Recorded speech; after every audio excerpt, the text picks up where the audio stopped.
Elections are often portrayed as opportunities for change. And not just a little bit of change. Big, sweeping change, the kind that can transform a town, or a state, or even a nation. The thinking goes something like this: if you don't like what's going on, or you want things to be different, you should vote and make your feelings heard. If enough people feel the way you do, change will come. The reality is a little more complicated. Elections aren't always about change, sometimes they're about keeping things the same. Sometimes the incumbents win, or the dominant party remains in power, or the ballot propositions are of little interest or consequence. Sometimes the most you can expect out of an election are baby steps, small incremental movements toward something bigger and more meaningful. Today's election could bring about change, but if it does, it's likely to be a modest sort of change. One of the questions New Yorkers will be asked to vote on is whether the state should hold a constitutional convention. A constitutional convention could bring about major changes or accomplish next to nothing. I'm voting for it because it offers a rare opportunity to bypass a calcified state legislature and address the problems they've steadfastly refused to address, such as corruption and dysfunction in their ranks.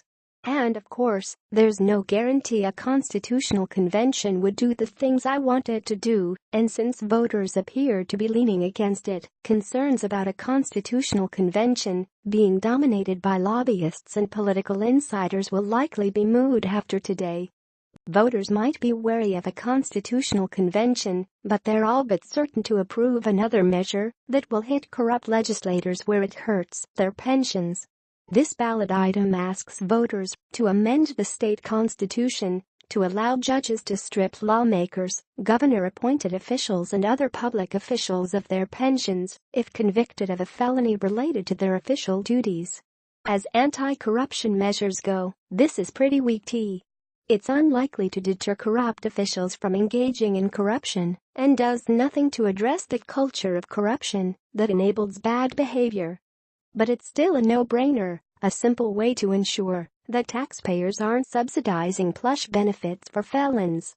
At the very least, it sends a message that voters are tired of corrupt lawmakers and are willing to support measures that hold them accountable for their actions.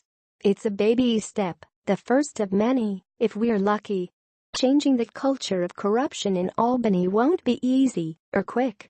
It will require that voters seize the rare opportunities that come along to nudge state government in the right direction and support candidates and initiatives who seem serious about bucking the system and pushing for reform.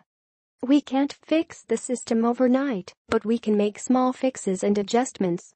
Sometimes voting is a way to send a message about the kind of world you want to live in, and looking for progress and hope where you can find it. Change is hard. It takes time and effort. But that's not a reason to stay home on election day. It's a reason to get out, go to the polls, and see what you can do.